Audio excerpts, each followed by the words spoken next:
Tenía que quedarle claro a la iglesia gentil específicamente, porque los gentiles somos los que estamos llegando. Por eso Pablo habla en Efesios.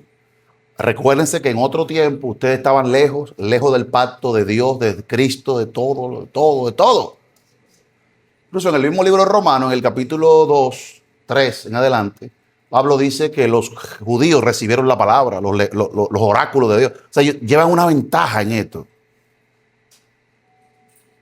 Porque ellos son los receptores. Y Pablo dice en 1 Corintios 14, la palabra de Dios llegó a ustedes o la palabra de Dios ustedes la recibieron. O sea, ustedes son los que llevan la palabra o ustedes son los que reciben la palabra. O sea, el judío tiene una posición como hijo primogénito de Dios. Lo que pasa es que en el plan de salvación, los últimos vamos a ser primero. Y la no amada será llamada amada. Amén. Y Dios va a provocar a celo al pueblo judío con un pueblo que no es pueblo. Un pueblo insensato. Mira cómo la Biblia nos dice a nosotros, los gentiles. Y eso de que Dios va a provocar a celo al pueblo de Israel a través de los gentiles, eso lo dice Moisés. ¿Por qué es importante que lo dijera Moisés? Porque recuérdense que un pacto es un contrato. Y si no está incluido algo ahí, si se agrega después, se violó el contrato. Entonces ni los profetas, ni nadie en las escrituras podía traer algo que contradijera lo que ya se firmó. ¿Quién firmó el pacto? Dios. ¿Con quién? Con la nación, con el representante, Moisés. Y dentro de ese pacto el Señor le dice, quiero que sepan que ustedes me van a traicionar y me van a abandonar. Y me van a dejar y me van a olvidar. Ahora, dice el Señor, cuando eso pase, lo que yo voy a hacer es, como ustedes me están provocando con dioses que no son, pues yo lo voy a provocar a ustedes con pueblos que no son. Y como ustedes se inclinan al palo y a la piedra, pues yo voy a dejar que su corazón se incline y se ponga duro como la piedra. Les voy a hacer lo mismo que ustedes me hagan a mí. Y dentro de esa, como dice, por eso que Pablo termina Romanos 9:11. El 11, Pablo termina diciendo, de hecho, así empieza el capítulo 12, versículo 1 de Romanos. Os ruego por las misericordias de Dios. Pero en los versos anteriores, antes de que empiece el 12, ustedes lo leen, se va dando cuenta que Pablo dice, él alaba la misericordia de Dios y los planes indescifrables del Señor. ¿Por qué? Porque si el Señor no hubiese metido eso ahí, el Señor no le puede salir mañana al pueblo de Israel de que hay otro pueblo, de que hay otra amada. Él tenía que ponerlo ahí. Porque si no, Dios rompió el pacto, adulteró el pacto. Amén. Gracias al Señor por sus misericordias, que Él tenía todo diseñado para que Israel fuera sujeto a desobediencia, para tener entonces misericordia de todos. Amén. Entonces el judío venía con un conocimiento, con una tradición, con una solidez en cuanto a su fe. Y lo que Pablo no quería era que con el tiempo el gentil se doblegara debajo de. Porque así es que la mayoría de nosotros entiende que existe la unidad. Y esa unidad, esa es la que Dios no quiere. En la que tú y yo podemos andar juntos siempre y cuando yo te he doblegado a ti. Eso no es unidad. Eso es una cosa del diablo. Entonces lo que hace Pablo a través de todo el Nuevo Testamento es darle los fundamentos a la iglesia para que sepa que en Cristo no necesita nada.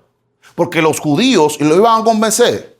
Aunque fuera circuncidándose, aunque fuera guardando una serie de cosas judías, iban a tratar de permear la libertad que hay en Cristo. Lo iban a hacer. Y lo habían hecho ya. Que al gentil le querían hacer entender como que su fe era falsa. Por eso que Pablo cierra el debate en Gálatas capítulo 3 preguntándole, ¿ustedes recibieron el Espíritu Santo por la ley o por oír con fe? El que hace milagro y maravilla entre ustedes, ¿lo hace por oír con fe? O sea, por la ley o por oír con fe, por el evangelio. ¿Por qué? Porque ¿Qué decimos nosotros los cristianos y los judíos? Que las escrituras fueron inspiradas ¿por quién? Por el Espíritu Santo. Pero ellos entienden eso del Antiguo Testamento. ¿Qué decimos nosotros? Que también el Nuevo. Entonces nosotros estamos diciendo que quien inspira el Antiguo y quien inspira el Nuevo es el Espíritu Santo. La única diferencia, ¿sabe cuál es? Que en Cristo el Espíritu Santo está aquí y lo puede demostrar. Y eso es lo que Pablo argumenta en el libro de Gálatas. Ustedes tienen, dice Pablo, una religión muerta. Nosotros tenemos el Espíritu Santo, que confirma que lo que dijo ayer y lo que está haciendo hoy es obra de él. Amén. Por eso cuando usted ve que a los discípulos lo agarran presos, ellos dicen, nosotros somos testigos de lo que vimos y de lo que oímos. Y también el Espíritu Santo que tenemos nosotros. Se llenaron de ira. Porque reclamar al Espíritu Santo quiere decir que Dios está a favor de todo lo que tú estás haciendo. Y ese era el problema. Entonces, al gentil le querían bombardear la fe para hacerlo dudar, para que tuviera que someterse a los criterios de los judíos. Pero a los hebreos, a los otros judíos, ellos también lo perseguían, lo hostigaban para hacerlo volver al antiguo pacto, al antiguo formato religioso. Entonces, el autor de Hebreos comienza a demostrarle que todo aquello en que confía el judío no es superior a Cristo. Por eso que usted ve que el autor de Hebreos comienza, en el capítulo 1, comienza hablando de que Dios habló de muchas maneras ayer, pero hoy ha hablado a través del Hijo. Y eso quiere decir ahí, sobre todo teológicamente, quiere decir que ya Dios no tiene nada que hablar. Porque Dios reservó el contenido más profundo, lo reservó para darlo a través de Jesucristo. Y así como el siervo no sabe lo que hace su Señor, pues también los profetas no sabían lo que hacía el Señor, porque eran siervos. Pero aquí vino el Hijo. Llegó el Hijo, que sí conoce el corazón, la profundidad del Padre. Por eso la última revelación que dio el Señor la dio a través de Jesucristo. Amén. Por eso dice el capítulo 1, solamente voy a leer los subtítulos. Capítulo 1 habla de que Dios habló a través de muchas maneras, hasta a través de una burra. Habló de muchas formas, de muchas maneras, pero ahora, en los postreros días, lo ha hablado a través de Jesucristo. Después de Jesucristo y a través de Jesucristo, Dios comunicó el último mensaje que tenía para la humanidad. Por eso es que hoy no hay revelaciones nuevas, no hay nada nuevo. ¿Por qué? Bueno, porque esa honra y esa gloria y ese honor se le dio al Hijo. Amén. Se le dio a Él. Entonces, en el versículo 5 de Hebreos, capítulo 1, empieza el autor de Hebreos a desmontar los ángeles, dando a entender que Cristo es superior a los ángeles por todo lo que el Padre le concedió, y comienza a citar todas las escrituras. Ahora recuerden que la ley fue dada mediante ángeles. Por lo tanto, el contenido que Cristo trae es superior porque es el Hijo directamente. Y es lo que está tratando de demostrar con las escrituras del Antiguo Testamento el autor de Hebreos. Si se fijan en el capítulo 2, comienza a hablar, en el capítulo 3 comienza a hablar sobre la superioridad de Cristo sobre Moisés. Y pone a Moisés lo pone como alguien que trabaja en una casa, y a Cristo lo pone como el hijo, el dueño de la casa. Entonces, ustedes quieren volver a Moisés, cuando Moisés escribió de mí, dice Juan. Ustedes quieren volver al tema de los ángeles, cuando el que se nos dio es superior a los ángeles. Y ahí sigue mencionando, en el capítulo 3, 7, habla del sábado en el Nuevo Testamento. Porque hay gente que cree que el sábado se quedó atrás. No, el sábado en el Nuevo Testamento hay un problema con el sábado, y es que en el Antiguo era un día y en el Nuevo Testamento son los 7 días. Porque el sábado apuntaba a cesar las obras para agradar a Dios, porque no es por obra, para que nadie se gloríe. Por eso es que el autor de Hebreos toca el tema del sábado desde el capítulo 3, versículo 7, hasta el capítulo 4, versículo 13. Todo ese tema completo es la forma como el cristiano debe ver el Antiguo Testamento y en especial el sábado del Antiguo Testamento, indicando que Dios reservó ese día y apuntando al día que iba a venir donde los hombres sin obras iban a agradar a Dios. La gracia. La gracia. En el capítulo 4, versículo 14, el autor de Hebreos pone a Cristo como el sumo sacerdote. Usted sabe que ellos querían regresar al templo, al sacerdocio de Aarón, ¿verdad? Y él usa el Salmo 110, que es el que dice, siéntate a mi diestra hasta que ponga a tus enemigos por detrás de tus pies. Pero también ese Salmo es el que habla, ahí habla del reinado, del reino de Cristo.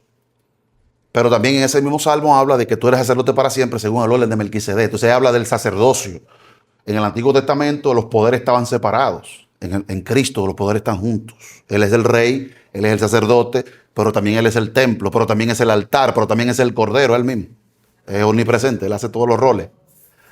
Amén, hermanos. Y es precisamente lo que el autor de Hebreos aquí en el 4.14 comienza a introducir el tema de la superioridad del sacerdocio de Cristo, completamente diferente a lo anterior, porque aquel se heredaba de padre a hijo, pero este es a quien le caiga. Amén. O sea, cuando él dice hay un orden de Aarón, hay un orden sacerdotal, el de Melquisedec, la diferencia que hay con el de Aarón es que aquí podía ser cualquiera, el que Dios señalara. Y qué bueno que Dios había dicho eso. Porque entonces nosotros ahora somos, como dice Pedro, nación santa, real sacerdocio. Si era en el orden de Aarón, estamos fritos toditos, porque aquí ni somos judíos. Quizás judíos, pero no judíos. Entonces estamos fritos todos. Ahora podemos entrar a la presencia de Dios y ministrar, porque como el orden del sacerdotal de Melquisedec era a quien Dios señalara y ungiera. Por eso nosotros podemos entrar. Pero si era por Aarón, estamos fritos todos. ¿Usted cree que la iglesia a lo largo de los años ha estado desquiciada? Que hasta el día de hoy todavía vemos sacerdotes por ahí. Cuando abiertamente la Biblia establece que todos somos sacerdotes en Cristo. Tú estás viendo lo desquiciado que hemos estado a través de los años. Donde la Biblia en el Nuevo Testamento te dice, es más, supongamos que la Biblia no te diga que tú eres sacerdote. Supongamos que la Biblia no te diga que tú eres real sacerdote, quiere decir que también tú tienes una unción regia. Porque es una nación de reyes que son sacerdotes al mismo tiempo. ¿Verdad? Supongamos que la Biblia no dijera eso. Solo con la Biblia decir que el Espíritu Santo habita en ti, ya está todo complicado ya. Porque nadie puede ministrar a Dios como sacerdote si el Espíritu Santo no está en él. Ni como profeta tampoco. Pero tampoco como rey. Por eso se ungían a los reyes. Antes que todo, vamos a ungir a esta gente. Y eso representaba la unción, Espíritu Santo. Entonces, cuando el autor de Hebreos aquí se introduce en el tema del sacerdocio, es donde él hace la pausa. Hace la pausa porque él entiende que sus lectores no van a comprender lo que él le va a hablar porque se han hecho tardos para oír. Amén, hermanos. Y el hombre suspende el tema ahí, hasta nuevo aviso. Se parece a Pablo aquí en 1 Corintios 13, 1 Corintios 3, cuando Pablo dice, yo quise hablarles como espirituales, pero me tuve que contener porque ustedes no son espirituales, no han crecido. Amén. Entonces él se detiene. El autor de Hebreos también se detiene. Algo que hay que resaltar del libro de Hebreos es que el libro de Hebreos expone un punto, expone los fundamentos de ese punto y después hace una exhortación. Esa es la estructura del libro. Él expone un punto, él fundamenta ese punto y luego llama a una reflexión sobre lo que ya se dijo. Por eso es que usted ve que aquí, en el capítulo 5, versículo 11, el autor de Hebreos se detiene y llama al pueblo a la reflexión. Y muchos de los textos que son famosos del libro de Hebreos siempre son cuando el autor de Hebreos se detiene a hacer una reflexión de lo que ya ha expuesto. Amén. Un ejemplo de eso, si ustedes ven en el capítulo 2, versículo 1, denle para atrás, que esto es como una película de esa, que dale para atrás y para adelante, para atrás y para adelante. Ustedes ven en el capítulo 2, versículo 1, dice, por tanto, es necesario, fíjense, ya él acaba de exponer el punto de los ángeles y de Cristo, ¿verdad? De la glorificación de Cristo y cómo los ángeles están por debajo de Cristo. Después que él plantea con las escrituras este punto, entonces él hace un llamado, capítulo 2, versículo 1. Por tanto, es necesario que con mayor diligencia, Teresa, atendamos las cosas que hemos oído, no sea que nos deslicemos. Mencioné a Teresa porque ese versículo se lo dieron hace como 15 años. A Daisy fue el de Colosenses. Cuidado, que ustedes saben, ¿verdad? A veces yo hablo con ustedes y cojo muchísima cuerda y ustedes no se dan cuenta por qué. Porque yo tengo el expediente abierto, pero ustedes salen por ahí ahorita y ustedes borran lo que escucharon. Ya tú sabes. Pero volviendo aquí, porque si la palabra dicha por medio de ángeles fue firme, o sea, parte del Antiguo Testamento fue dado por medio de ángeles, fue firme, ¿verdad? Y toda transgresión y desobediencia recibió justa retribución. ¿Cómo escaparemos nosotros si descuidamos una salvación tan grande? Ve primero, se expone el tema de los ángeles y luego se hace un llamamiento, una reflexión. Amén. Pueden verlo también. Pueden verlo porque todavía sigue hasta el capítulo 3. Cuando habla del reposo del capítulo 3, versículo 7 en adelante, si ustedes ven capítulo 4, versículo 1, si ustedes leen el 19 que está arriba ahí mismo, y vemos que no pudieron entrar a causa de ¿qué? Cuando el Señor dijo, este pueblo divide de corazón, no han conocido mis caminos, por tanto juré en mi ira que no entrarían en mi reposo. Amén. Mira cómo empieza el capítulo 4, versículo 1. Ya les puso el tema con las escrituras. Ahora va a ser la otra reflexión. Temamos pues. Miren la diferencia. Allí cuando él expone el tema, él no lo aplica. Él solamente presenta la evidencia. Luego aplica. Temamos pues. No sea que permaneciendo aún la promesa de entrar en el reposo, alguno de vosotros parezca no haber lo que. Porque también a nosotros se nos ha anunciado la buena nueva como a ellos, pero no les aprovechó el oír la palabra por no oír acompañada de fe en las que la oyeron. Pero los que hemos creído entramos en el reposo de la manera que dijo, por tanto juré en mi ira que no entrarán en mi reposo, aunque las obras suyas estaban acabadas desde la fundación del mundo. Primero expone el tema del sábado y luego entonces aplica. Primero se expone el punto, los fundamentos del punto y luego se aplica. Amén. Eso es lo que está haciendo el autor de Hebreos. Aquí en el capítulo 5, que ya estamos entrando ya en el capítulo 5, estamos llegando ahí. En el capítulo 5, él comienza a hablar de el sacerdocio de Melquisedec en Cristo. ¿Verdad? Lo pueden ver en el capítulo 5, versículo 10. Mírenlo ahí.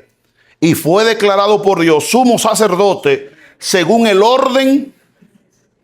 En el 11, él hace la pausa. Acerca de esto, ¿de qué? Del sumo sacerdocio de Cristo en Melquisedec, tenemos mucho que decir y difícil de explicar, por cuanto os habéis hecho ¿qué? Fíjate que aquí él no está aplicando todavía el tema. Él lo que está haciendo un paréntesis. Sí, una reprensión, pero todavía él no está aplicando directamente el tema. Observen, por si no lo han visto, el capítulo 7 de Hebreos, versículo 1, ¿qué dice? Fíjate cómo él saltó del capítulo 5, versículo 10, saltó al 7. Obviamente, en el capítulo 6, obviamente en el capítulo 6, él vuelve y reintroduce el tema de Melquisedec, y te puedes dar cuenta en el versículo 20 del capítulo 6, donde Jesús entró por nosotros como precursor, hecho sumo sacerdote para siempre según el orden. Porque este Melquisedec, versículo 1, por eso es que cada vez que un texto de la Biblia, como Filipenses 4:13, como Juan 3:16, cada vez que un texto de eso se hace famoso, lo van a malinterpretar. Usted está viendo cómo están todas las ideas amarradas. Aquí no hay textos sueltos, aquí no hay ideas sueltas, y hay una secuencia mira que en las Escrituras la revelación es progresiva. Pero también los argumentos que usan los autores de la Biblia también es progresivo, porque él va llevando el tema. Mira, yo estoy saltando, sí, pero no es él que está saltando. Es él que me ha puesto a rebajarme. Saltando, porque en el capítulo 5 me introduce a Melquisedec en el capítulo 5, versículo 10, me lo deja en pausa, luego me lo menciona otra vez en el capítulo 6, 20, y luego en el capítulo 7 entra en materia. Amén. ¿Sabe por qué tiene que hacer esta distinción? Porque hay un versículo muy mal interpretado, aunque yo no voy a hablar de eso hoy, pero hay un versículo aquí muy mal interpretado, que es este, capítulo 12 de Hebreos.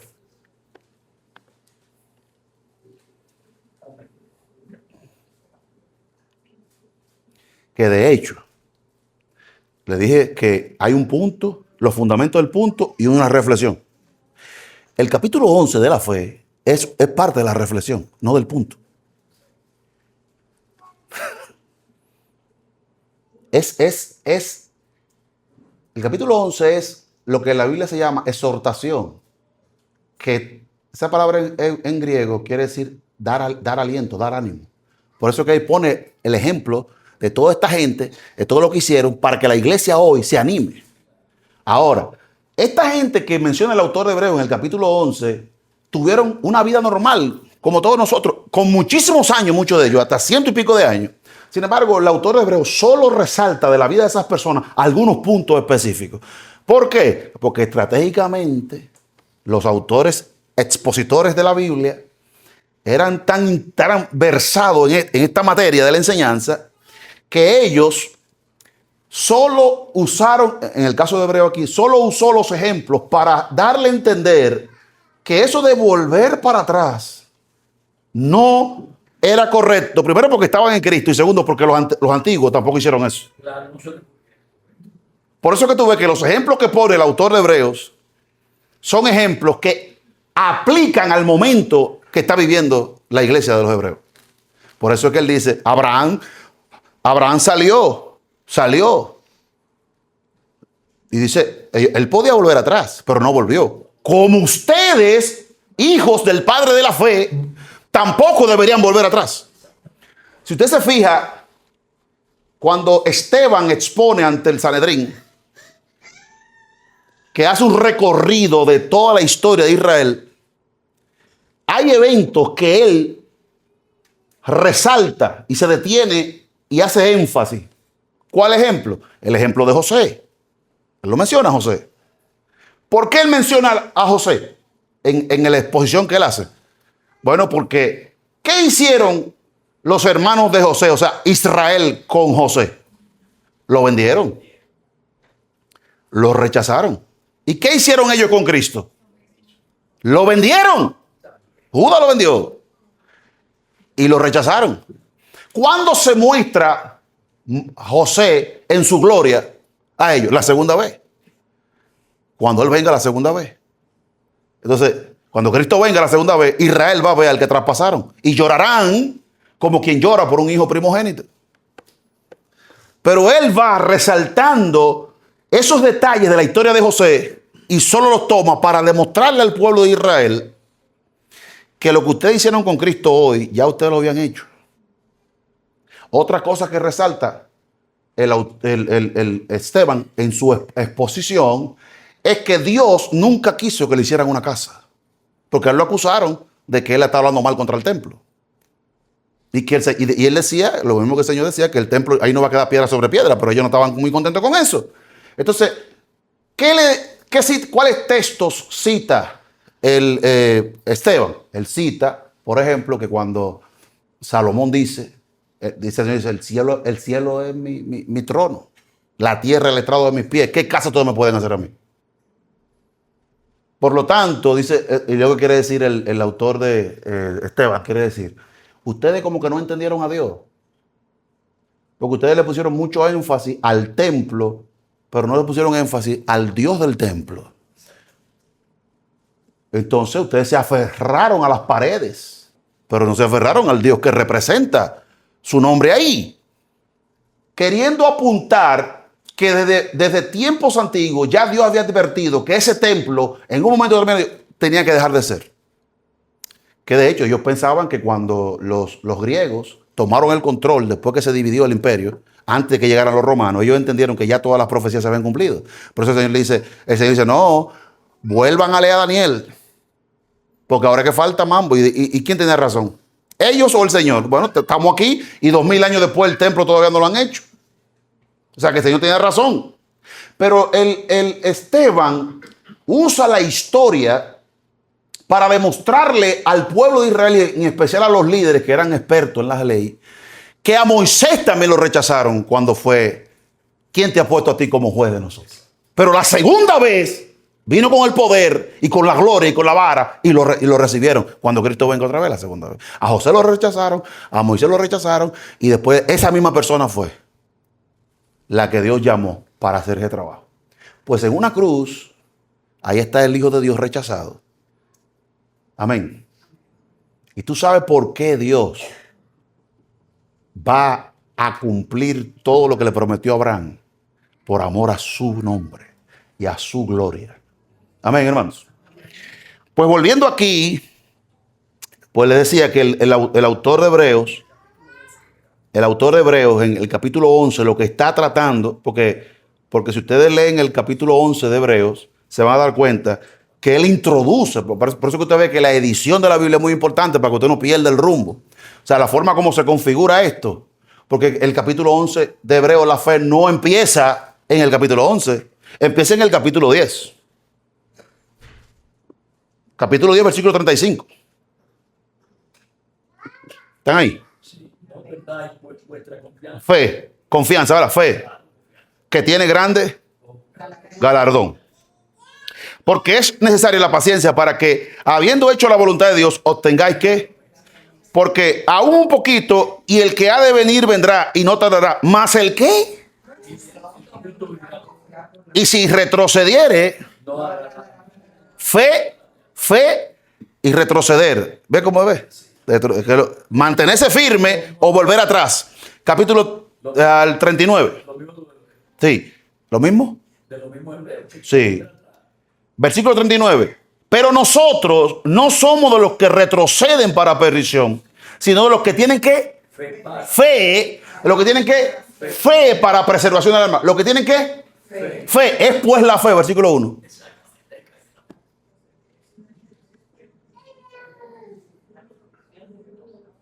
¿Lo vieron en el texto? ¿Lo vieron ahí? Porque está ahí. Si usted no lo vio, límpiese los ojos, que está ahí. Entonces, en el capítulo 12,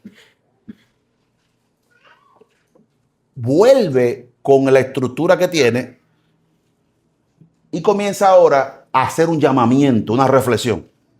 Versículo 1. Por tanto, ahí viene la aplicación. Por tanto, nosotros, teniendo en derredor nuestro tan grande nube de qué. ¿Quiénes son los testigos? Exacto, anteriormente. Por eso que un texto está conectado con el otro. Por eso el que lee la Biblia por pedazos tiene que recordar lo último que leyó para que no esté interpretando sueños y visiones y sentimientos y perdido más que... Ajá. Versículo 1. Por tanto nosotros, teniendo en derredor nuestra tan grande nube de testigos, despojémonos de todo peso y del pecado que nos asedia y corramos con paciencia la carrera que tenemos por delante, puesto los ojos en Jesús, autor y consumador de qué. Aquí esa palabra autor lo que quiere indicar en ambos casos es que él inició y él terminó. Por lo tanto, los que tienen los ojos puestos en Cristo no van a iniciar y se van a retroceder, sino que van a terminar. Amén. Y qué es lo que está, y también qué es lo que está pasando con ellos, que empezaron pero quieren volver. Y entonces le está diciendo, ¿sabe por qué ustedes se quieren devolver? Porque ustedes no tienen los ojos puestos en Jesús. Porque el ejemplo que él dio fue que él empezó y terminó. Salió venciendo para vencer y venció. Dice Apocalipsis. Amén. Puesto los ojos, ok. Entonces, versículo 3. Considerad aquel que sufrió tal contradicción de pecadores contra sí mismo, para que vuestro ánimo, sí, porque cada vez que uno se desanima es porque está mirando al pastor, o al hermano, o a la hermana, o al otro, al vecino, al primo, la iglesia del frente, la iglesia de atrás, la iglesia de... Pero si usted tiene sus ojos puestos en Cristo, no es que no van a venir situaciones que te pueden mover, pero no tanto como que te destruyan la casa, porque tu roca es Cristo, tu fundamento es Cristo. Ok, además, lo sorprendente es que nosotros seamos santos. Lo normal es que seamos pecadores. Yo no sé por qué a nosotros nos asombra tanto que alguien falle. Que nos afecta tanto de tal manera como que un trauma y que eso. No te dijeron a ti que todos los hombres somos malos y que no hay uno solo bueno. Versículo, aquí es que vamos con el texto que le digo que está mal interpretado. Y ya habéis olvidado ¿qué? La exhortación que como a hijos se os dirige, hijo mío, no menosprecie ¿qué? Ni desmayes cuando eres reprendido por él. Porque el Señor al que ama, disciplina y azota, a todos los hijos lo azota. Amén. Entonces, si soportáis la disciplina, porque acuérdense que nosotros somos niños malcriados, sin padre y sin madre, que fuimos adoptados. Ahora hay que meternos los códigos de la familia. Amén. Incluso ese texto y esa esencia que está ahí, está en Romanos capítulo 8. Lo que pasa es que la gente cuando lo lee no se da cuenta. Pero Pablo menciona la disciplina que había que el entrenamiento. Tú ves como cuando la gente busca trabajo, que le dan trabajo y la compañía le da el entrenamiento. La introducción, el entrenamiento. ¿Cómo se dice? ¿Un entrenamiento? Inducción. Inducción. Tú sabes. Pero yo hablo, bueno, del entrenamiento que te dan para manejar algo, cosas. Exacto. Sí. El asunto es que la empresa asume que tú vienes con la mente en blanco y que tú no sabes cómo lo hacemos aquí. Y te vamos a tener que dar una inducción a través de un método inductivo para que tú puedas ponerte al día y sepas más o menos por dónde vamos nosotros aquí. Amén. Pues Dios hace lo mismo. Dios recibe a todos estos muchachos mal acostumbrados, mañosos,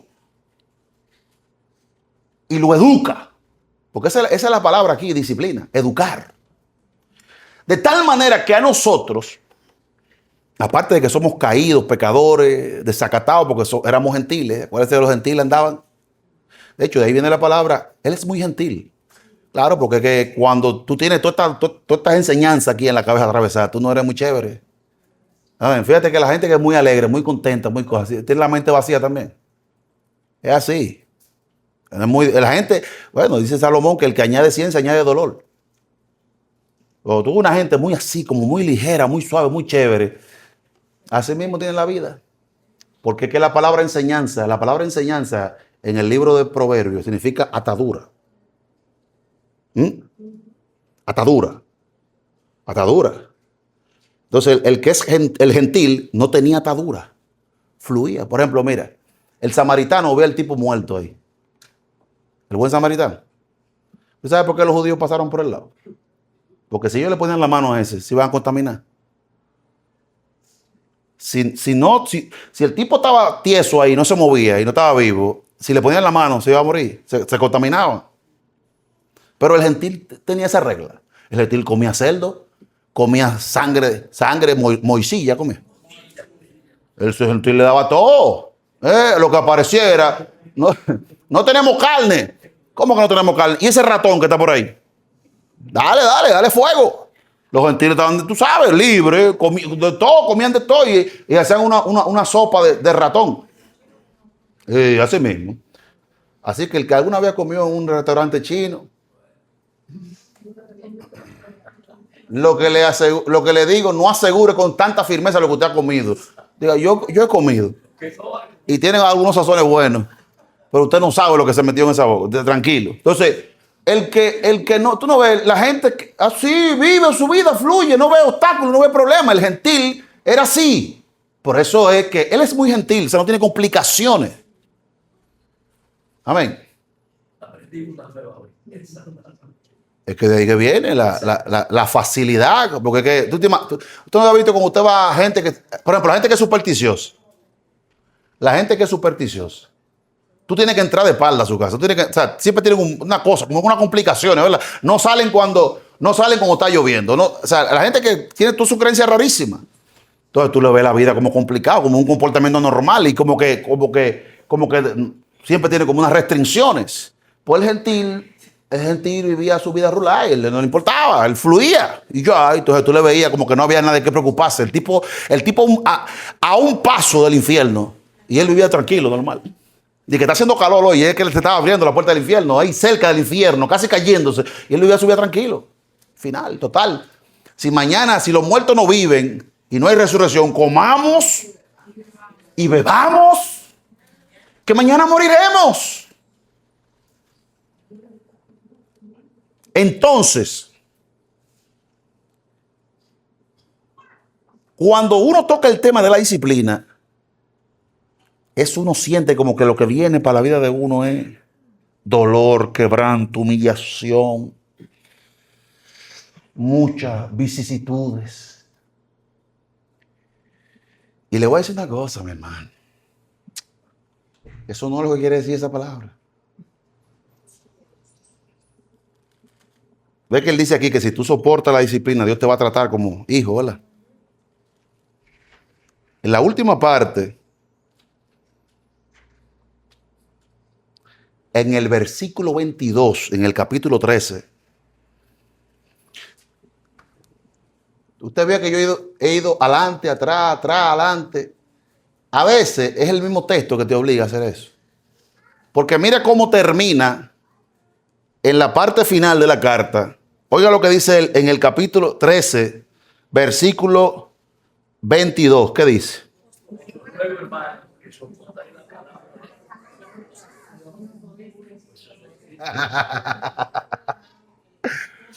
¿Usted entendió? ¿Qué es lo que dice el autor de Hebreos? Hermano, le ruego que soporten ¿qué? Y no es que si soportáis la disciplina. ¿Cuál es la disciplina? ¿De qué está hablando el autor de Hebreos cuando dice que Dios te va a someter, que te va a doblegar? ¿De qué está hablando? Ustedes están adivinando, los adivinos no entran. Es que históricamente siempre hemos asociado la palabra disciplina como que Dios va a traer juicio, situaciones en nuestra vida. Y yo no digo que no, y la Biblia sí dice. Pero tú no necesitas más circunstancias negativas que las que tú ya te estás metiendo. Y lo que tú estás creando. ¿Por qué eso es importante? Porque muchas veces nosotros nos quedamos esperando que va a venir un tablazo. Va a venir un fuegazo. Va a venir una circunstancia difícil. Porque Dios te está procesando. Tú estás siendo disciplinado. Pues déjame quitarte tu falsa expectativa. Porque la verdadera disciplina que el autor de Hebreos está mencionando es del capítulo 1 al capítulo 13. Es la misma carta.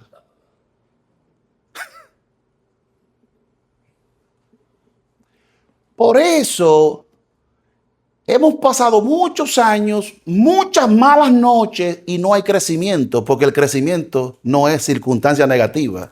Es esa misma. Esta es la disciplina. La disciplina es el mismo texto. La disciplina es la misma instrucción, la misma enseñanza.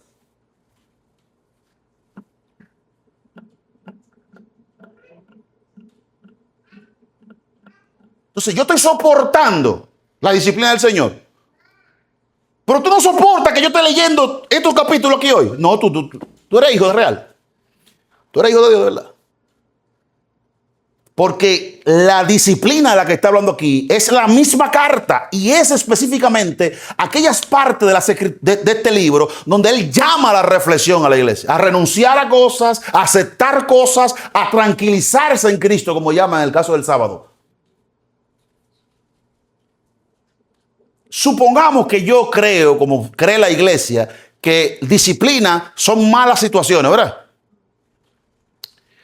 Pues yo agarro y paso por ahí situaciones, ¿verdad? Y paso por ahí momentos, vulnerabilidad y todo. Pero no hay crecimiento. Porque todavía yo no entendí la disciplina. Yo no entendí la enseñanza. Y estoy como el que habla lengua pero no interpreta. Mi espíritu ora, pero mi entendimiento queda sin crecimiento. Entonces, quiero crecer, sí. ¿Qué tengo que hacer? ¿Sufrir mucho? ¿No vamos a sufrir entonces? No, vamos a sufrir. Si el sufrimiento trae crecimiento, pues vamos a darle, vamos a meternos en muchas situaciones que nos provoquen muchas angustias, a ver si llegamos por lo menos a la estatura de Cristo.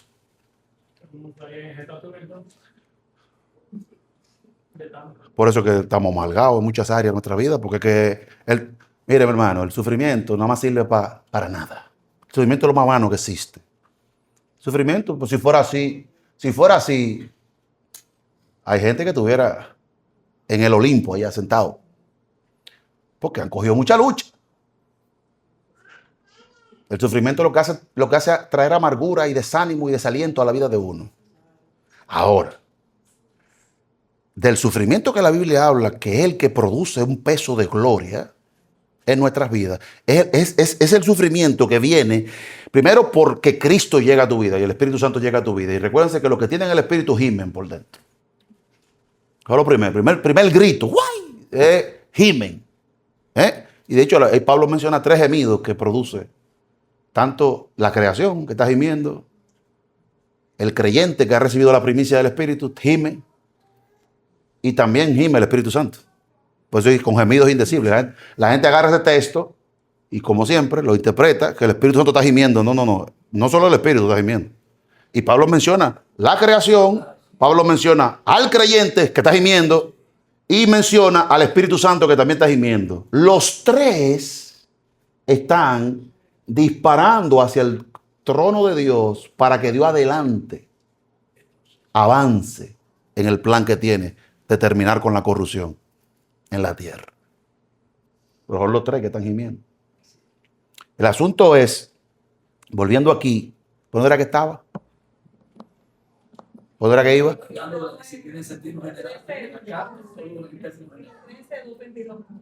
El asunto es que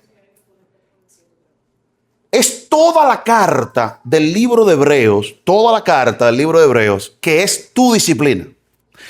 Por lo tanto, si yo no me siento a los pies de las Escrituras, ya me acordé. El sufrimiento del que habla las Escrituras no necesariamente tiene que ver con un padecimiento externo.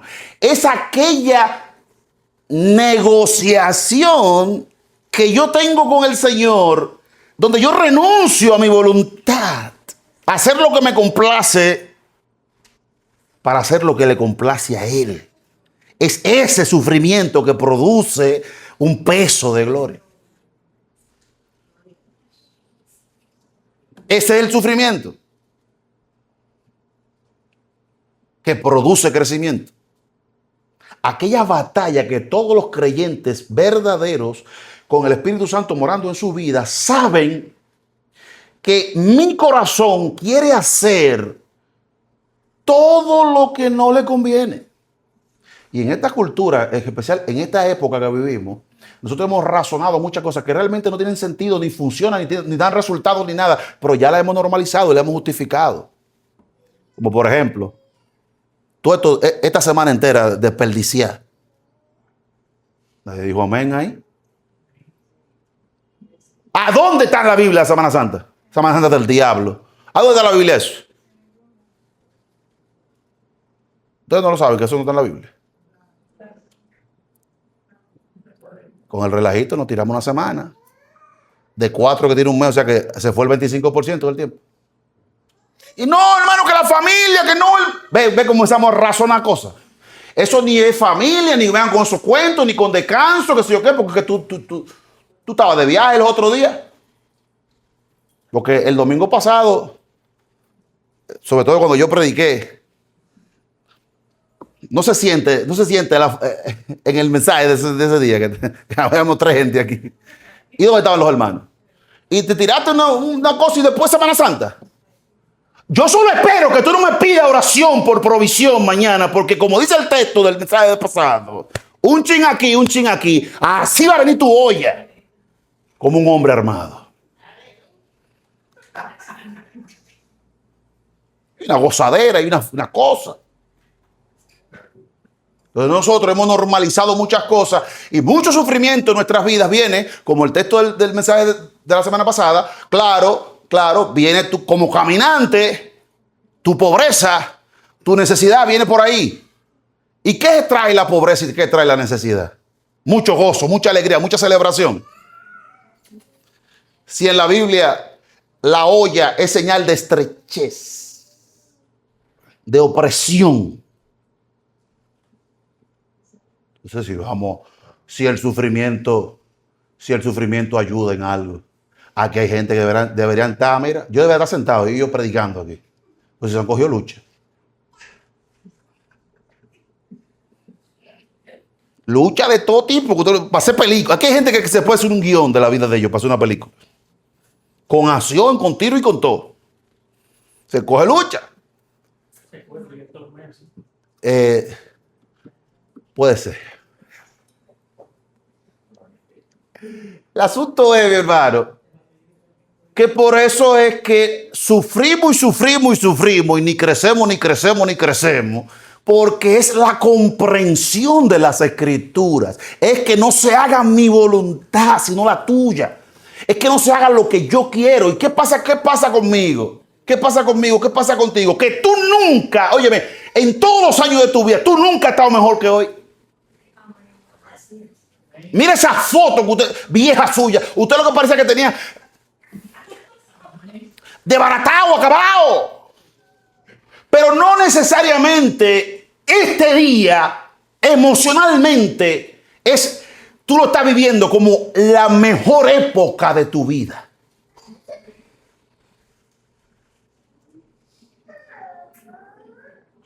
Y te voy a decir una cosa.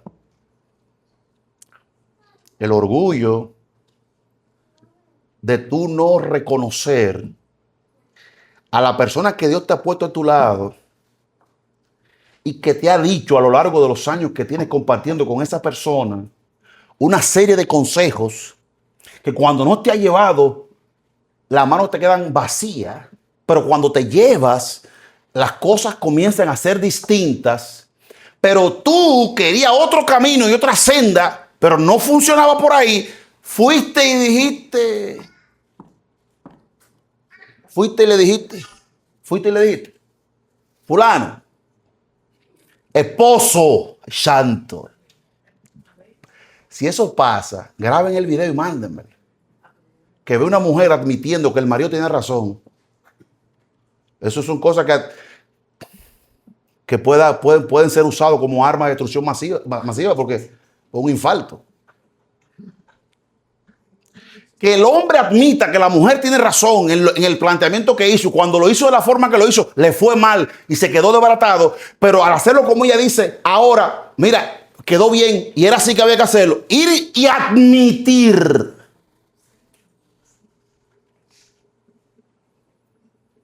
Hay días que yo estoy en mi casa buscando ambiente, jalando señal como los celulares de antes. ¿Y sabe por qué?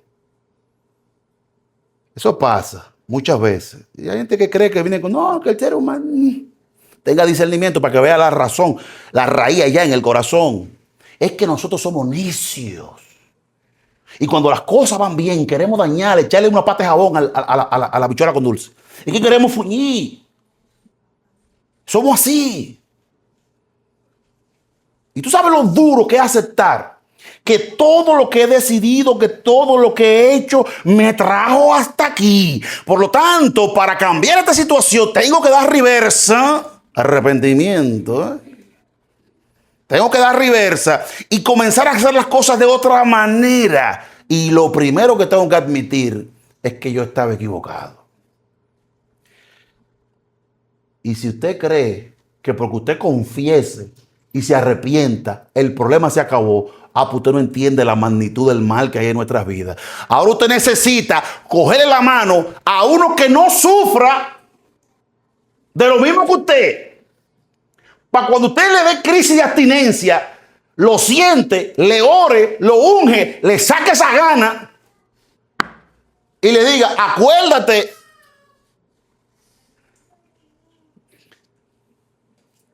Porque la Biblia dice que el justo se cae 7 veces, ¿no es? Pero tú vas como por 15.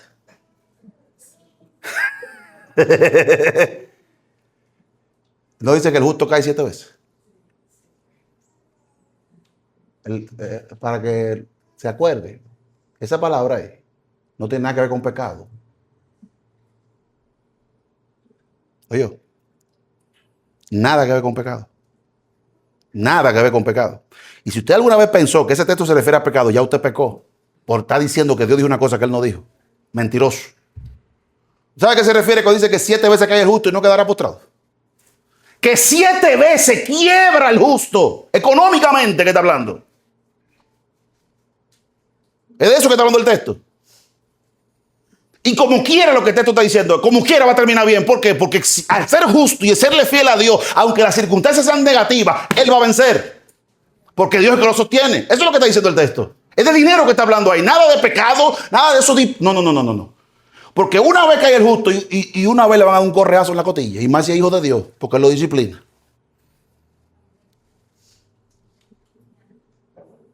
Me ha tocado una tarea difícil, explicar textos que están ahí todos los días. ¿De dónde fue que ustedes sacaron estas conclusiones tan raras? Porque el texto está hablando incluso. El versículo anterior de ese texto, búscamelo, Juan, ahí para. Porque aquí hay gente que está dudando. Está dudando. Eso está en el libro de Proverbios. Está en el libro de Proverbios y posiblemente en el libro de Eclesiastés. 7 veces cae el justo. Me avisan porque que yo voy a tener que tomarme unos días aquí de los domingos para agarrar esto así y aclararlo todo, ¿sí? Porque de verdad que la gente tenemos la mente la tenemos.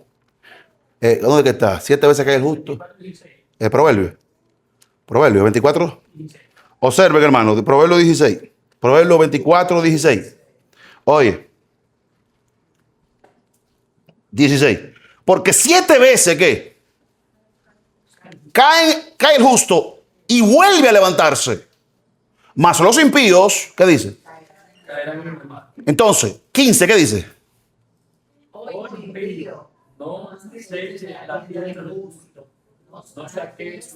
¿Entendiste? ¿Entendiste? ¿De qué está hablando la caída del justo? ¿Cuál es? Aquí tiene otra versión ahí. Sí, pero ahí dice más o menos. ¿Alguien no? Malvados en contra de la casa de Dios y acabes con la casa donde él vive, porque puede que caigan 7 veces, pero cada vez que caigan se levantarán, pero los malvados les bastará una sola caída. ¿Entendiste? O sea, fíjate que nosotros hemos aplicado ese texto a pecado, no a la realidad de lo que el texto está hablando. Fíjate que dice en el mismo texto, yo se lo dije así, pero en el mismo texto dice que el justo puede caer 7 veces, o sea, puede quedarse sin nada 7 veces. Amén. Ojo, no por él, no por decisiones de él, sino por las circunstancias que le rodean. Pero al impío, que lo menciona ahí mismo, con un solo, porque es Dios que está en contra de él. Es Dios que está en contra, pero no se refiere a pecado. No se refiere a pecado. ¿Tú tienes otra versión ahí? Lean. No importa cuántas veces caigan, siempre se levantarán. En cambio, el malvado no volverá a levantar. ¿Ves? Porque está hablando, pero que, fíjate, el justo no va a pecar. Eso es lo que está implícito en el texto. Está hablando de una caída circunstancial por gente envidiosa, impío, que te están berchando, que te tragan, que te roban, que te quieren secuestrar, como decía Juan Carlos ahorita. Pero no está hablando de una caída moral, de una caída espiritual. Está hablando de quedarse en situaciones económicas difíciles. Él se va a levantar porque Dios lo sostiene. Amén. Le aclaré el texto ya. Deje de estar diciendo cosas que Dios no dijo, para que no se busque un problema. Porque el Señor reprende al que le añade lo que Él dijo, dice la palabra. Volviendo a Hebreos capítulo 13, notaron que todos los 13 capítulos de esta carta, esa es la educación de tu Dios. Ese es el consejo de tu Padre. Esa es la voluntad del Señor. Y es esa voluntad la que produce, cuando me someto a ella, cuando la acepto, cuando la acato, produce resultados, que es lo que dice el capítulo 12. Capítulo 12, versículo 11. Es verdad que ninguna disciplina al presente parece ser causa de gozo, sino de tristeza. ¿Cuántos están siendo disciplinados por la voluntad de Dios? Déjame decirte que la primera etapa es tristeza. ¿Qué tristeza? La de que yo no pude realizar mis sueños. No pude hacer lo que me diera mi voluntad. Cuando me divertí, me lo gocé, lo arruiné. Cuando me negué, hice lo que se tenía que hacer, las cosas funcionaron y hay una tristeza dentro de mí porque no me dejan realizar con creces los antojos de mi corazón. Salmo 77. Cuando el Señor dice, los que están cansados y cargados, vengan que yo lo voy a hacer descansar. Muy romántico ponen el texto la gente. Pero el texto termina diciendo, y aprendan de mí, que soy manso y humilde de corazón, y hallaré descanso para vuestras almas. Porque hay un cansancio que viene físico, mental, pero hay un cansancio que viene de yo pelear con Dios, de yo querer decirle a Él cómo es que hay que hacer las cosas. Tú sabes, al que da la ciencia al hombre, yo quiero enseñarle. Al que da la sabiduría, yo quiero enseñarle. Llevarle la contraria. Eso es lo que yo quiero. Y todo lo que la Biblia me enseña a mí, me da un golpe profundo, porque Dios de repente me comunica sus planes y debe ser, la agenda mía estaba llena. Entonces tengo que dejar todo esto. Sí. Y te voy a decir algo para que tú veas cómo implícitamente en la misma tristeza hay falta de sabiduría. Porque a veces tú nos ves a nosotros defendiendo cosas y peleando por cosas como que de verdad en la vida de nosotros eso ha dado un resultado tan excelente y funciona tan bien y hemos sido tan felices. Mentira del diablo. Tenemos la cuenta de nosotros, que la cuenta no miente. Ese rojo no es la sangre de Cristo, la santa. No, eso es rojo, quiere decir que la cuenta está sangrando, que le heriste, que te equivocaste, que no lo has hecho bien. Porque la sabiduría de Dios se confirma con los resultados, dice la palabra de Dios. Amén. Y Dios tiene razón, hermano. Es como el Señor dice, su voluntad es buena, es agradable, es que perfecta. ¿Qué hago yo entonces? Porque yo soy necio, soy insensato. Pero si la voluntad de Dios es buena, es agradable y es perfecta, ¿qué hago yo? Pero por amor a Dios, deja de discutir, deja de fastidiar, deja de resistirte a la enseñanza. Porque sabes que tu vida está llena de fracasos. Si tú supieras algo, déjate llevar del Señor, que es el que sabe. Entonces esta es la disciplina. Esta es la disciplina, esta es la enseñanza. Y ciertamente cuando nosotros estamos en un proceso de transformación, en el corazón no hay mucha alegría. Pero después, ¿qué produce? Fruto apacible ¿Y qué fue? ¿Ustedes ya se fueron? No, no le ha bastado todo esto, esta semana entera de barranda. Pero después da fruto apacible de justicia a los que en ella ¿qué? La pregunta es, ellos crecen y dan fruto por haber oído, por haber entendido o por poner en práctica lo recibido.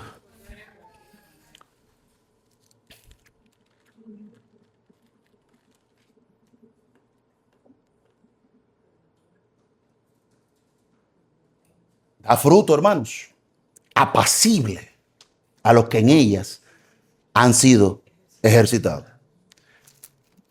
Ahora, como buenos católicos que son,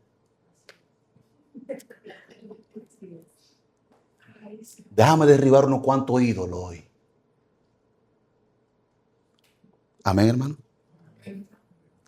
Déjame tumbar unos cuantos ídolos. ¿Cuál es el enemigo número uno de que la disciplina de Dios entre a mi vida, haga lo que tiene que hacer y produzca el resultado que tiene que producir?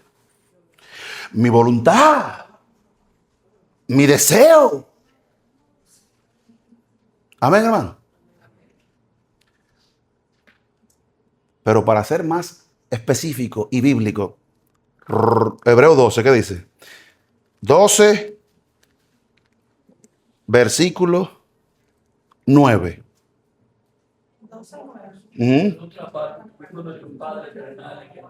Una pregunta. ¿Y qué tiene que ver? ¿Por qué el autor de Hebreo introduce este tema aquí? Ustedes se dieron cuenta que si usted anula esos versículos de ahí, el mensaje sigue igual. No se altera nada. ¿Por qué? ¿Por qué?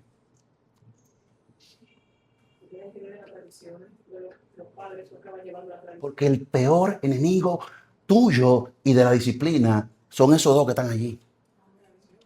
Le dicen, no, sí, dale, coge la palabra, clávatela. ¿Cómo es? ¿Enseñanza de qué?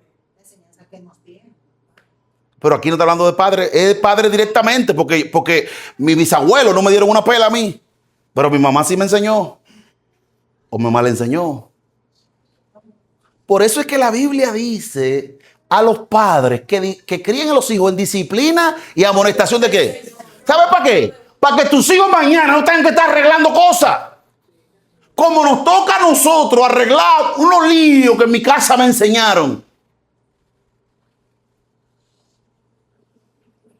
Porque nosotros decimos, nadie es perfecto. Mis padres no eran santos, ni eran ángeles. Ah, de verdad. Ahora, ponme un papel ahí. ¿Cuáles son las cosas que tú tienes que dejar que tu papá hicieron? No te acuerdas de ninguna, ¿verdad? Y no sabes cuáles son. Porque es un cliché. ¿Por qué el autor de Hebreos menciona a los padres aquí? Por otra parte, tuvimos nuestros padres terrenales que nos disciplinaban. ¿Y los qué? ¿Por qué no obedeceremos mucho mejor al Padre de los Espíritus y viviremos? Y aquellos, porque Él vuelve a machacar otra vez, y aquellos ciertamente por pocos días nos disciplinaban. ¿Tú sabes cómo tu papá y tu mamá nos criaron? A ti, a mí y a todos. ¿Sabes cómo? Como a ellos les salía de la cabeza. Como a ellos les parecía mejor. Por eso lo que los padres dicen, también hay que pasarlo por las Escrituras. Y nosotros como padres, a los hijos de nosotros, tenemos, por ejemplo, a los hijos míos yo les digo, yo vengo de un barrio. Yo vengo de los frailes. Yo tengo mucha etapa. Un tiempo en los frailes, un tiempo en Cristo Rey, un tiempo en el Almirante. Yo me puedo pelar así, tú no.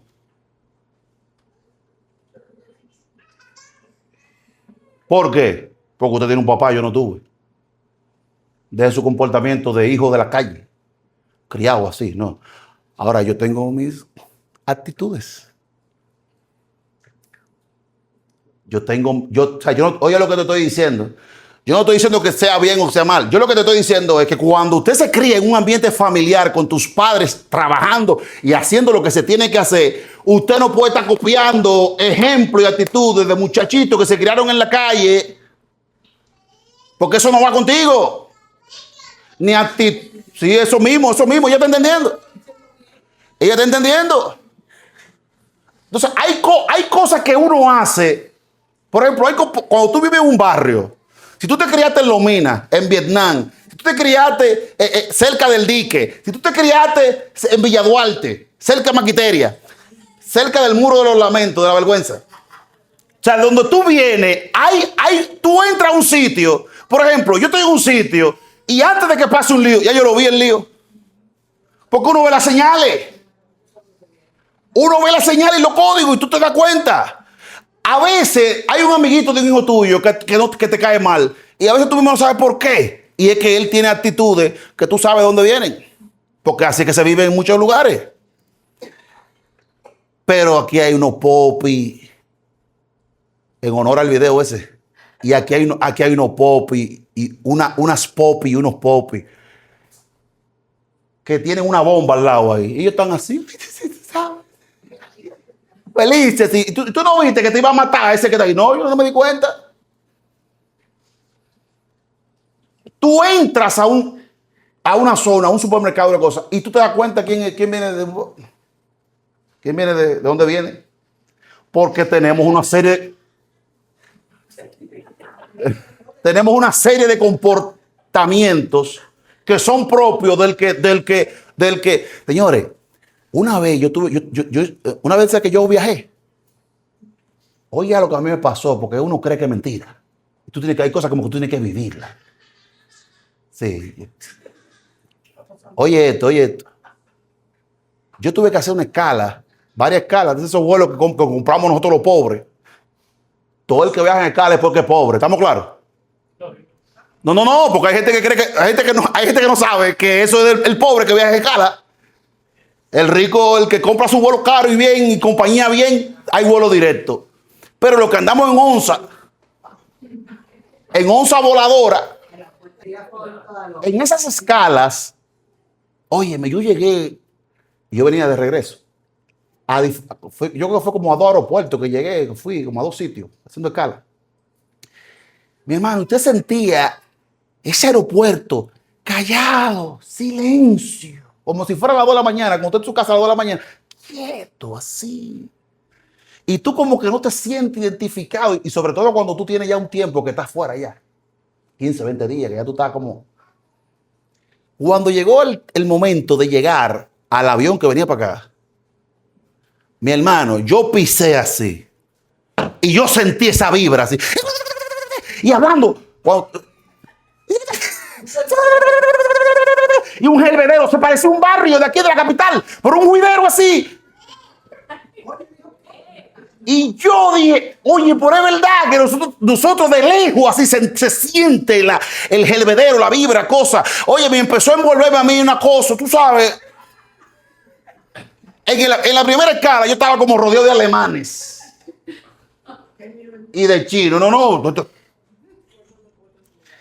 Pero cuando yo llegué a esa cosa que estaban esperando el avión, un puertorriqueño y dominicano, oye, de lejos así, tú sientes el hervedero, tú hasta puedes salir corriendo como que hay una emergencia, una cosa por ahí. Se siente la diferencia, hermano. Se siente esa diferencia. Óyeme, y uno vive aquí todos los días en esta realidad. Lo que pasa es que ya uno, como lo bajo, como decía el mensaje, lo bajo ya uno no le molesta. Un bajo no le molesta, como los perfumes. Después que usted compra un perfume y tiene par de días usando, ya a usted eso no le huele ya. Por eso que uno siempre exagera. Porque ya no le da. A uno no le da. Entonces, el autor de Hebreos aquí nos menciona cosas a las que nosotros nos aferramos que hacen que el poder de la disciplina y la enseñanza del Señor no logren su cometido en nuestras vidas. Y uno de los temas que él toca es: examinen. Y mire por qué esto es importante. Y es con esa intención que lo está haciendo el autor de Hebreos. Porque estos judíos que estaban aquí, que querían volver para atrás, ¿de dónde aprendieron su fe? De su padre directamente.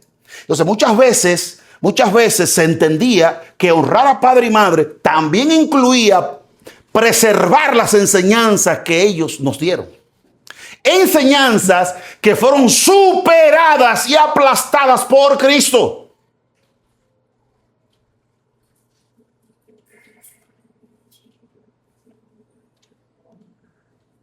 Y había que dejarla atrás. Había que dejarla atrás. Porque estaban obstruyendo el desarrollo y la fructificación de estos creyentes. Y es que la mente de nosotros nunca está en blanco, hermano. Por eso cuando una enseñanza llega, nos sacude, nos quebranta, nos humilla, porque la silla no está vacía. Donde viene la enseñanza y se sienta, no. Hay que hacer un desalojo ahí. Y hay que buscar fuerza espiritual de Dios. Aquí abajo es fuerza pública. Hay que buscar la fuerza del cielo para arrancar eso que está ahí y sentar la enseñanza que corresponde. Y muchos preferimos seguir siendo leales a lo que fue que a lo que será. Amén, hermano. ¿Qué es lo que debe quedarse en nuestras vidas? Todo aquello que nos transfirieron nuestros padres que tiene su fundamento en las Escrituras. Todo aquello que nuestros padres nos transfirieron que está acorde a las Escrituras. Por eso nos mandan a nosotros a enseñarlos a ellos en la disciplina y amonestación del Señor. Para que esas vidas que están siendo edificadas sean edificadas sobre la roca de tal manera que puedan ser a prueba de todo. Amén, hermanos. Entonces, termino. Reflexión final. Estamos en tiempo. El día que usted no esté en tiempo es cuando vayamos a llevarlo al cementerio. Sí, se salió del tiempo. Como dice un muchacho, se salió del servidor. Termino diciendo, por eso allá, en la exhortación que hace en el capítulo 13, en el capítulo 12, te habla de los padres y que evalúes qué te transfirieron, qué te metieron en la cabeza. No sea que tú, por tu papito lindo terrenal, te olvides del Padre Celestial. Amén. Y aquí en el capítulo 5, que fue el pasaje que leí ahorita, está hablando de otro enemigo que tú tienes. Amén. Porque debiendo, versículo 12, porque debiendo ser ya maestro, después de tanto tiempo, tenéis necesidad de que os vuelva a enseñar cuáles son los primeros ¿qué? De las palabras de Dios. Y habéis llegado a ser tales que tenéis necesidad de leche y no de alimento sólido. Y todo aquel que participa de la leche es inexperto. Usted ve que la disciplina es la palabra, que la instrucción es la palabra. Por lo tanto, quien se rinde a ella y no lleva a la contraria, no es hostil a las Escrituras, entonces crece, avanza, desarrolla, da fruto. Pero la disciplina de las Escrituras no son los sufrimientos ni los malos momentos. Por eso es que hemos tropezado, como dice la canción, con la misma piedra tantas veces y no crecemos. Claro, porque no es el sufrimiento, es las Escrituras. Si la mente no es abierta y se introduce en ella la luz de la palabra de Dios, puedes pasar todos los años del mundo sufriendo y no va a pasar nada dentro de ti y de mí. Pero, dice aquí, y habéis llegado a ser tales que tenéis necesidad de leche y no de alimento sólido. Y todo aquel que participa de la leche es inexperto en la palabra de justicia porque es niño. Pero el alimento sólido es para los que han alcanzado madurez. Para los que por el uso tienen los sentidos ejercitados en el discernimiento del bien y el mal. ¿Sí o no?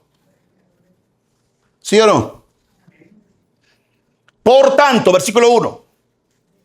Dejando ya que vamos adelante a la perfección. No echando otra vez el fundamento del arrepentimiento. ¿Qué quiere decir la palabra fundamento? Que es la parte inicial.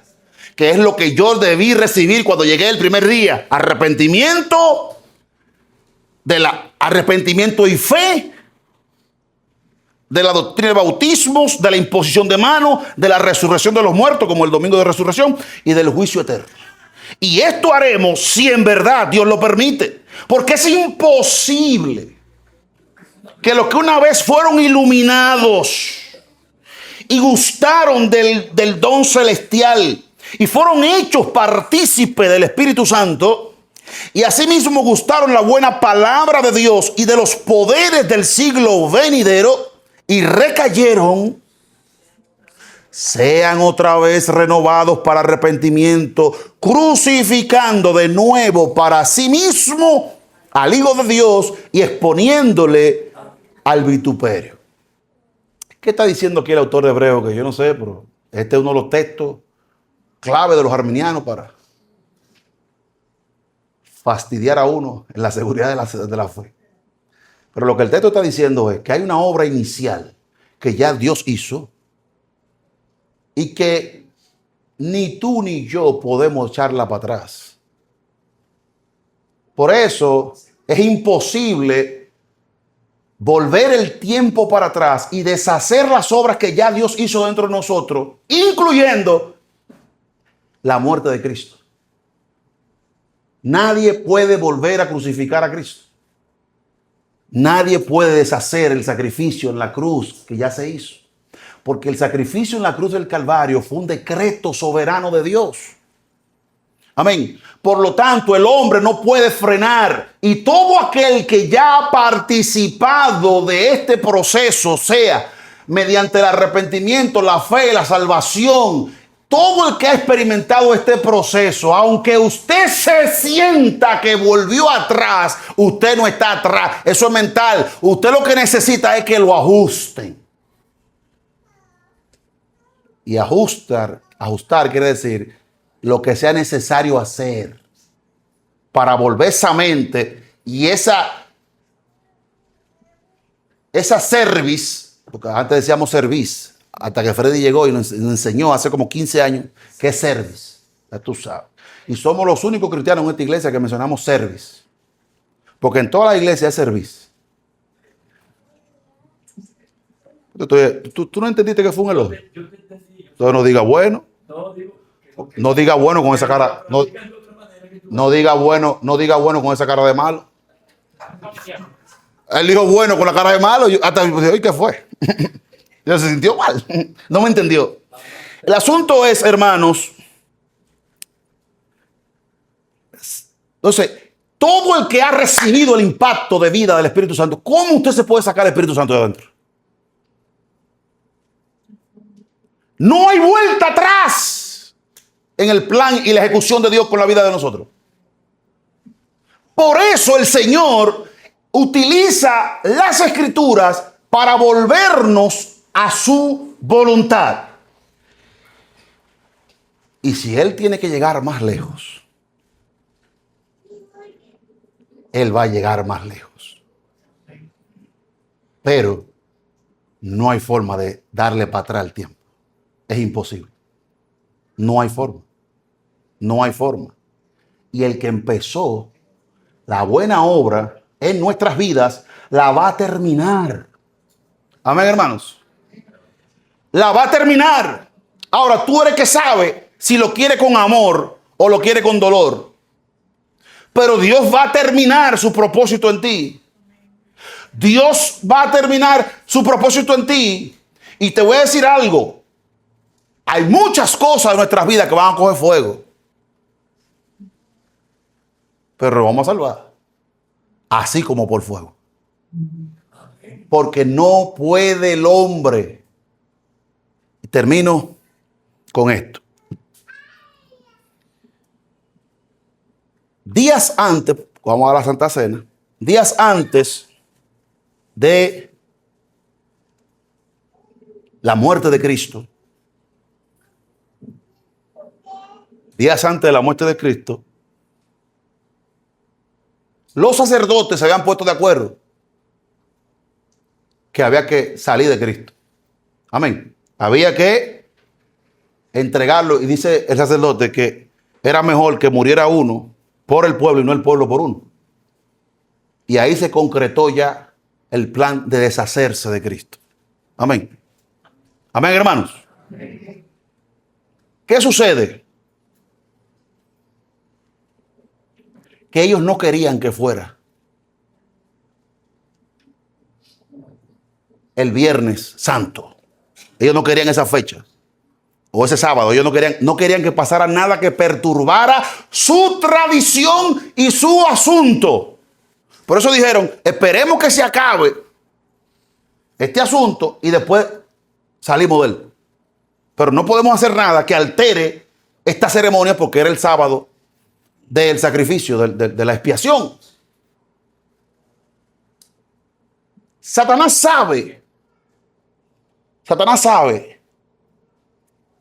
que lo que venía era su derrota. Y aún así se metió en Judas para adelantar. Y te dice, pero a él no le convenía eso. A él no le convenía. No le convenía al diablo que Cristo fuera a la cruz, porque ahí iba a exhibir públicamente a los principados. Y el diablo lo sabía, que eso venía. Porque desde Génesis se está diciendo que él pisará la cabeza de la serpiente. Y en el Salmo, no creo que 92, creo que dice, en el 92 dice que pisará al cachorro del león y al león, que es el mismo texto que el diablo le cita a Cristo en la tentación por los versículos anteriores. Entonces, Satanás no quiere que Cristo vaya a la cruz. Los sacerdotes no quieren que sea en esa fecha. Pero adivinan que si era el sacrificio de la Pascua por los pecados, era ese día que tenía que morir. Todo el mundo se está negando. Nadie quiere. Mira cómo Pilato tampoco quería crucificar. Los sacerdotes no querían que le alterara sus fiestas tradicionales. Satanás no le conviene que muera en la cruz. ¿Por qué? Porque va a ser derrotado. Poncio Pilato no quiere meterse en ese lío. Pero inevitablemente, como una fuerza, todo va hacia esa dirección. Y usted sabe por qué Satanás. Esto es una teoría que yo tengo. ¿Ok? No lo cojan como palabra de Dios porque no lo es. Pero usted sabe por qué yo creo que Satanás quería hinchinchar para esa fecha. Porque los actores humanos son importantes en esta situación. Porque ellos realmente no sabían que él era el hombre. Todavía el día de hoy no lo han reconocido. Por lo tanto, lo que Satanás está haciendo es para que en esa fecha se arme un juidero y se acabe no solamente el sacrificio, sino la nación completa. Porque los sacerdotes no querían. Y tú te imaginas ese pueblo atravesado que le hubiese dado, como lo hicieron una semana antes, que le hicieron una entrada triunfal. Porque ese mismo pueblo, esa misma gente son las que después están gritando, crucifícalo. Es la razón por la que ellos no quieren que haya un apresamiento, porque el pueblo está mirando a Jesucristo como nunca había visto a un hombre de Dios que entró por ahí en el asna, en la burra. Entonces, ¿qué es lo que Satanás quiere hacer? Es como tirar un lío ahí y que se despedace todo. Porque esa no era la fecha apropiada para que él muriera. Pero Satanás está encendiendo la chispa a ver si eso explota. Y los seres humanos, todos los humanos, que al no entender lo que está pasando, entonces se despedacen uno con otro. Porque los sacerdotes no lo quieren tocar. El pueblo estaba a favor. Los sacerdotes no lo quieren tocar. Pilato no lo quiere tocar. Pero inevitablemente todos los caminos conducían a la cruz. Por eso el Señor dice, si yo fuere levantado en la cruz, yo atraeré a todos a mí mismo. Porque para los griegos la cruz es locura. Amén. Para los gentiles, para los judíos, ¿qué es? ¿Cómo que dice? Para los judíos. Ellos buscan señales. Para nosotros. Uno busca sabiduría. Otro busca poder. Pero para nosotros Cristo es poder y sabiduría. Es decir, después del sacrificio de Cristo, por eso está correcto, antes de Cristo y después de Cristo, todos los seres humanos han tenido que bregar con la cruz de Cristo. ¿Usted ve la cruz roja? La cruz roja. Cuando usted está viendo los líos estos de la guerra que hay ahora, fíjese las ambulancias que no tienen una cruz. Tienen una media luna. Roja. Y fíjese cómo hasta en Israel no hay una cruz roja. Porque, ¿y por qué usted cree que si en todas las partes de la cruz roja? Porque no quieren nada que indique, que despierte la curiosidad de lo que pasó en la cruz. Todos los hombres en este mundo después de Cristo han tenido que bregar con eso. Amén. Por lo tanto, Satanás se le olvida o actúa como que no entiende que cuando el soberano de las naciones decreta las cosas siempre saldrán como él lo tenía planeado. Esa es la predicación de los apóstoles. El segundo mensaje de Pedro. Ustedes mataron al autor de la vida. Ustedes desecharon al santo y al justo. Pero lo que estaba pasando era lo que Dios había ocultado de antemano en su divino consejo, que iba a pasar tal cual tenía que pasar. Así mismo pasó, porque ese día, cuando esa tumba se abrió, el fracaso del hombre,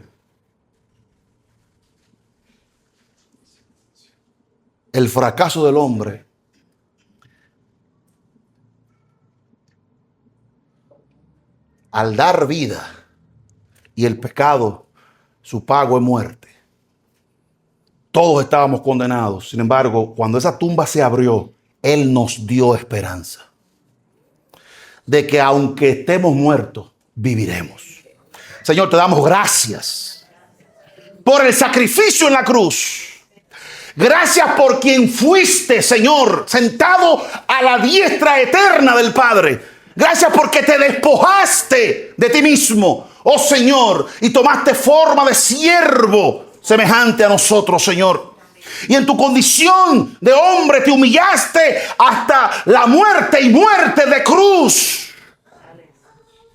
Por lo cual el Padre te exaltó por encima de todo nombre que se nombra en este siglo y en el venidero.